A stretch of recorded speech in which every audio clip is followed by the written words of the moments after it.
Hello there, and hello to you, Adrian. No one's going to know that, but that's a zero punctuation joke from like 2008 at that point. My God, like internet history, guys. Anyway, so we are day two of the wonderful, extravagant, incredible, my 30-day world. Well, I call it a challenge because it is a challenge to me because I can't remember the name of the thing. So let us have a look at the name of the thing of today. Oh God, it's the one that I thought. This one, I was looking at it earlier, and this one was really kind of like engaging in my idea of engaging, in that I get to explain something, which is my way of finding something engaging. But at the same time, it's kind of irrelevant because I've already answered the question. Question two. What is the name of your world? Your world being my world. Well, my world's name is Talum. It's the very first word of the 30-minute elevator pitch that I gave. Talum. Good bit is second part. Why is it called this? And this is where we get into the explaining part of things. Does anyone know what an anonym is? ANANYM. Just slyly looking at my other screen so that way I can see how to spell anonym. As you will no doubt realise over the next time, spelling is not my strong suit. But in any case, an anonym is a word that is made from the reverse of another word. This isn't like read and dear, or, dear and dear. It's a word that creates another word that doesn't exist before it got reversed. So if anyone's actually interested, look up the lyric. Livic. Livic. It's a civil engineering newspaper, which is about, well, civic engineering. Go figure. And Talum is an anonym. What is it an anonym of? Well, you can do the legwork for yourself and figure it out. You can spell it with TALEM. Why did I choose that? Because it sounded cool. I mean, thinking about it, there's Ankea and Harbinger and like strange names. I can't think of any to hand. But then there's the one that's like brought this lot on, Dragon Grin.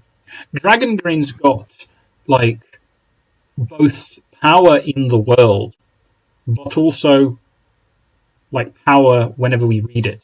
Dragon Grin, it's supposed to intrigue, it's supposed to interest. I'm more interested in words that seem very kind of like banal. Talum sounds like a word that in another language would mean like cup. At least that is what it is to me. I can't speak to how everyone else is going to say it, but that kind of thing.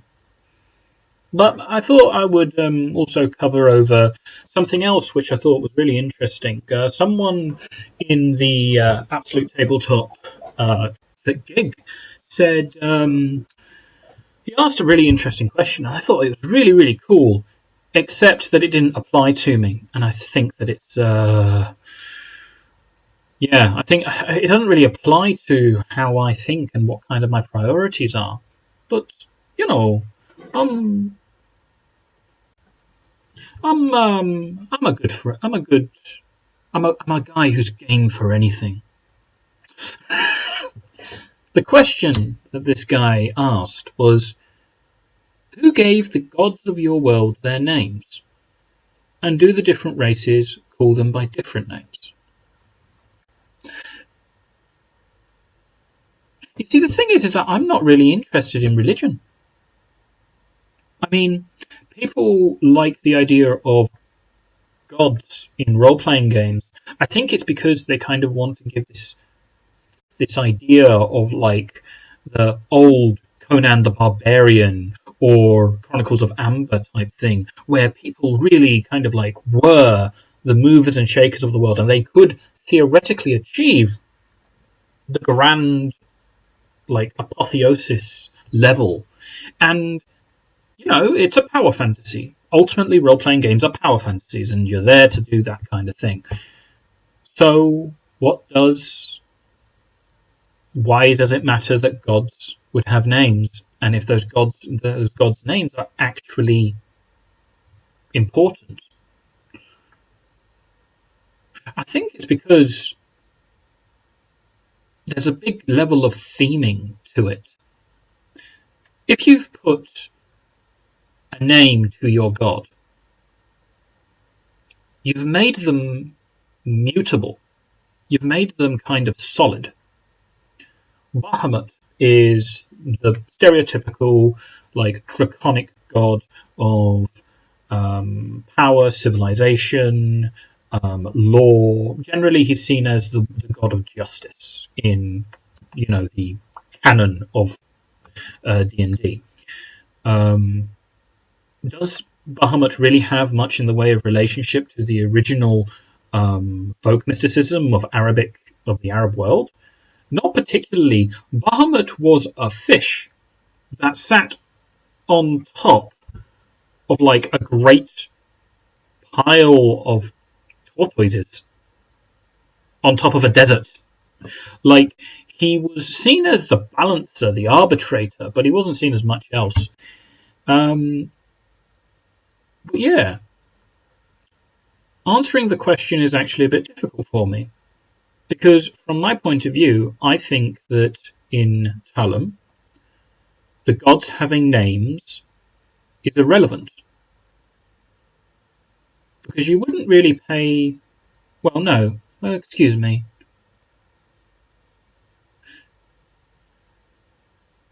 You don't think the ants that you step on should know your name before you step on them. And I think that says a lot about me, honestly. But 7.5 minutes of me chatting the best kind of crap. And I hope to see you all tomorrow. Bye-bye.